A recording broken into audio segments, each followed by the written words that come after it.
Rahim wa salatu salam ala ashraf al-mursalin. Salam alaikum wa rahmatullahi wa barakatuh. Je me présente, professeur Aïbin Ouddin, enseignant-chercheur à l'Université Oran 1, faculté des sciences exactes et appliquées, département d'informatique, laboratoire d'ITIO, actuellement responsable domaine MI. Alors, l'objectif de cette course vidéo est de vous présenter rapidement les fonctionnalités de base de la plateforme numérique que j'ai développée récemment pour faciliter la mission de tutorat. Alors là, on voit sur la page d'accueil 4 sections principales. La section accueil qui contient des stats globaux, d'accord, sur le nombre d'étudiants accompagnés, tuteurs actifs, séances réalisées, etc. La section présentation contient un bref aperçu sur la mission de tutorat avec le cadre réglementaire. Les missions du tuteur, rapidement, sous forme de catégories informatives, psychopédagogiques et méthodologiques. D'accord. Les objectifs pour les étudiants, pour être plus... c'est-à-dire pour avoir une information assez claire sur les objectifs par rapport aux étudiants. Comment ça marche, donc les étapes méthodologiques pour pouvoir exploiter la plateforme de manière orientée, donc inscription, formation des groupes, planification des séances et enfin suivi. Voici les fonctionnalités de base de la plateforme qu'on propose, donc planification intelligente des séances, séances flexibles, que ce soit présentielles ou à distance, communication interactive facilitée via la plateforme, donc pour échanger entre tuteurs et étudiants, statistiques détaillées, les rapports et tout, on le voit dans cette section, partage de documents, et évaluation continue, bien sûr. Enfin, il y a la partie contact. Alors, si on revient à la section accueil, on voit qu'il y a 2 boutons importants. Devenir tuteur. Alors, pour devenir tuteur, je clique sur le bouton tuteur. Je renseigne les informations personnelles de base. C'est nom, prénom, email, universitaire de préférence. Sinon, la plateforme accepte aussi les emails, genre Gmail, Yahoo, etc. Mot de passe, confirmation de mot de passe avec une recommandation sur le mot de passe. Numéro de téléphone, obligatoire aussi. Il y a des informations professionnelles, statut, est-ce que enseignant titulaire, enseignant contractuel, doctorant, étudiant master. Domaine de spécialité, donc à renseigner dans ce champ. Expérience en tutorat, disponibilité, ça c'est des informations optionnelles. À la fin, on accepte les conditions d'utilisation de la plateforme et on clique sur le bouton créer le compte. Alors, en cliquant sur ce bouton, on aura cette fenêtre donc qui renseigne que l'inscription s'est faite avec succès. Donc, elle renseigne aussi qu'il y a un mail de notification qui sera envoyé à la boîte mail. Donc il faut juste faire attention que le mail peut être affecté au dossier spam. D'accord. Sinon, en cas de problème, il y a l'administrateur qui peut valider les inscriptions. Alors, aussi pour les étudiants, donc il peut renseigner les informations sur cette partie-là, d'accord, les informations de base. Sinon, les informations académiques, comme le numéro de matriculation, date de naissance, lieu de naissance, statut, bachelier, nouveau bachelier, doublant. Le niveau d'études, que ce soit licence ou ingénieur, première année. Département, là on trouve vraiment les 5 départements qui peuvent exploiter la plateforme. Et à la fin, il valide son inscription en cliquant sur ce bouton. L'étudiant aussi va recevoir un mail de notification, justement en cliquant dessus. Et il va contenir un lien en cliquant dessus et ça permet de valider son inscription. Justement, en validant l'inscription, donc on peut venir ici et cliquer sur ce bouton connexion. En cliquant sur le bouton connexion, on peut choisir entre tuteur, rôle tuteur, étudiant ou bien administrateur. Donc cliquons sur tuteur, là je vais choisir un tuteur au choix, donc mot de passe, voilà, et on valide. Là, on est sur la page principale ou bien le tableau de bord du tuteur. Là, on voit des stats tout en haut. Donc, groupe actif 2, étudiant accompagné 2, séance faite ce mois-ci 3, séance validée 1. Donc là, il y a des actions rapides, comme créer un groupe, planifier une séance, partager un document, voir les propositions des étudiants. Et juste en bas, on voit les prochaines séances programmées. Donc là, on voit qu'il y a 3 séances créées par le tuteur, Ashur. Alors, c'est un tuteur qui fait partie du département mathématiques. Donc là, on peut créer bien sûr une séance, on peut la valider, la modifier et annuler. Voilà, il y a des séances en présentiel, il y a des séances à distance. Et au-dessous, on trouve les séances validées, les séances déjà réalisées. Donc, il y a aussi la section Mes groupes. Là, on trouve les groupes créés par ce tuteur.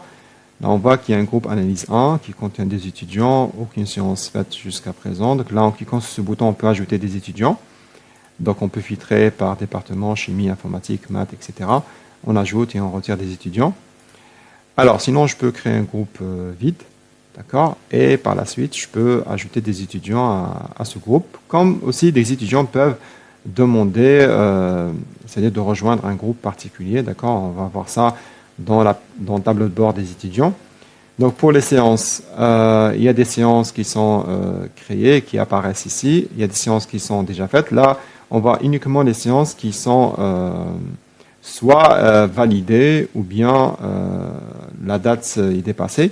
D'accord. Là, on voit les demandes d'inscription faites par des étudiants. Et là, on peut accepter ou bien refuser la demande faite. Là, on voit qu'un étudiant appelé Math Student 1, juste pour prendre un exemple simple.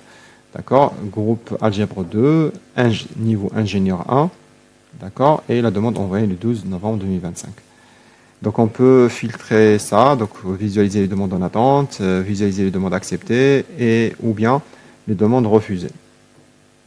Il y a aussi la section tâches communes. Là, ça concerne les séances créées par le tuteur et qui sont de type tâches communes. Donc là, le tuteur crée une séance et demande à ce que d'autres tuteurs adhèrent à cette tâche. D'accord. Là, on voit qu'il y a déjà un tuteur qui a adhéré à cette tâche. On le voit ici. D'accord. On peut afficher les détails. Bon, ça n'a pas encore été implémenté, mais c'est pas grave. Mais sinon, si on revient au tableau de bord, on peut voir qu'il y a un bouton important, créer un groupe. Là, on renseigne le nom du groupe. Voilà, le niveau L1, licence ou bien ingénierat, description. D'accord. Et je peux planifier une séance. Bon, je choisis le groupe, Algèbre 2, Analyse 1 par exemple. Je mentionne la date, l'heure, la durée, 1h, 1h30, etc. Type de la séance, présentielle ou bien à distance ou bien hybride. D'accord. Moitié-moitié, donc type de tâche, soit tâche individuelle ou bien commune, d'accord. Là, j'ai récupéré ça à partir du guide du tutorat envoyé par monsieur le doyen, d'accord. J'ai essayé de m'inspirer de ce guide, d'accord, pour alimenter, enrichir le formulaire de création d'une séance. Là, si on choisit tâche individuelle, alors la période, c'est soit septembre, octobre, novembre, avril, ou bien période d'examen. Et là, il y a un filtre personnalisé. Si on choisit novembre-avril, alors la catégorie, donc on peut choisir pédagogique, méthodologique ou bien technique. D'accord. Voilà, le lieu, par exemple, bibliothèque centrale, etc. Et on valide. D'accord. Partage de documents, là, ça permet de partager des documents avec des étudiants. D'accord. On peut les poster directement sur la plateforme. Ce qui reste à dire ici, c'est les rapports. Alors là, on trouve tout en haut un formulaire que peut renseigner le tuteur à tout moment, d'accord. Donc il peut cliquer sur ce bouton et là il peut donner son feedback, d'accord. Juste après, il y a un rapport d'activité. Donc là, pour faciliter les choses, j'ai mis les périodes suivantes, dernier mois, dernier 2 mois, 3 mois, 6 mois ou bien toute l'année, d'accord. Donc aussi il y a une aide pour faciliter le choix de la période adéquate. Par exemple, si je choisis par exemple mois, il y a 3 séances, 2 mois, toujours 3 séances, 3 mois, il y a 4 séances et ainsi de suite. D'accord. Je peux choisir par exemple de générer un rapport de 3 mois, d'accord, trimestriel, d'accord. Je renseigne tous ces champs. Principale réalisation. D'accord. Je mentionne aussi les réalisations, difficultés rencontrées, taux de présence. Là aussi, c'est des champs récupérés à partir du guide de tutorat. Degré de motivation des étudiants, l'assiduité, suggestions, etc. Et je clique sur ce bouton justement pour visualiser tout ce que j'ai rempli. Si je suis, c'est-à-dire, OK, d'accord pour le contenu, avec le contenu, c'est bon, je valide. Sinon, je peux revenir là-dessus et modifier les champs, des champs particuliers. D'accord? Sinon, en validant le rapport, on le voit apparaître ici. D'accord? Là, c'est un rapport que j'ai généré. Alors, ce rapport, il résume 4 séances faites, d'accord, avec 2 étudiants. Bon, parce qu'on n'a pas trop d'étudiants ici, j'ai juste pour tester. Taux de présence 50%, créé 12 novembre, et il y a 2 missions, d'accord. On peut consulter le contenu du rapport, voilà, informations sur le tuteur, la période, statistiques de la période, d'accord. Mission accomplie, administrative, psychologique, principale réalisation, mais la présentation du système NMD, bonne pratique, machin, d'accord, difficultés rencontrées, suggestions, voilà. Et bien sûr, je peux télécharger ce rapport, voilà, on le voit ici, d'accord, au format PDF. Et justement, ça facilite énormément la validation ou bien le suivi du tutorat. Maintenant, si on va rapidement, si on va vers la partie étudiant, donc on peut se connecter, on peut choisir un étudiant, Math Student, juste pour prendre un petit exemple, hein. Alors là, on voit que il y a 2 séances programmées, il y a un groupe, d'accord, il n'y a pas de document partagé jusqu'à présent, d'accord. Là, on peut voir qu'il y a 2 séances qui sont programmées en présentiel, là on le voit ici, d'accord, une le 11 décembre, l'autre c'est le 12 avril. Alors les groupes, alors je vois que cet étudiant est inscrit dans le groupe Analyse 1, géré par le tuteur Ashur, Mamesh. Spécialité non encore spécifiée, nom d'étudiant 2, séance à venir 2, je peux voir les séances, voilà, d'accord. Il y a aussi, donc, il y a des groupes disponibles, là on peut visualiser les groupes disponibles, là on voit aussi que l'étudiant a passé une demande pour intégrer le groupe Algèbre 2, d'accord. Voilà, la demande est envoyée au tuteur, le tuteur peut, voilà, accepter cette demande comme il peut la refuser, d'accord, voilà, donc justement, on les voit, toutes les demandes passées par cet étudiant sont répertoriées dans cette section. D'accord? Là, on voit toutes les demandes en attente, les demandes acceptées ou les demandes refusées. D'accord?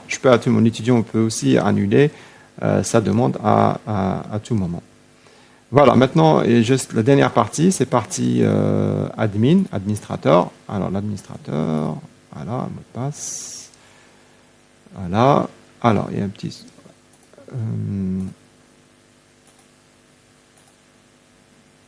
voilà, ça c'est le compte administrateur. Alors l'administrateur peut visualiser tous les comptes des tuteurs, des étudiants, voilà, les demandes en attente. Il peut supprimer un tuteur, un étudiant, etc. Il peut visualiser aussi recenser toutes les séances faites par département, par tuteur, par tâche, par période, etc. Voilà. C'est tout. Donc, j'espère que cette plateforme sera fort utile pour l'ensemble des tuteurs, enseignants et aussi pour les étudiants. Et pour faciliter aussi, c'est-à-dire la tâche du suivi, la tâche du tutorat dans l'ensemble. Et voilà, c'est-à-dire améliorer la qualité de l'enseignement et la pédagogie. Je vous remercie de votre attention et à bientôt, Inch'Allah. Salam.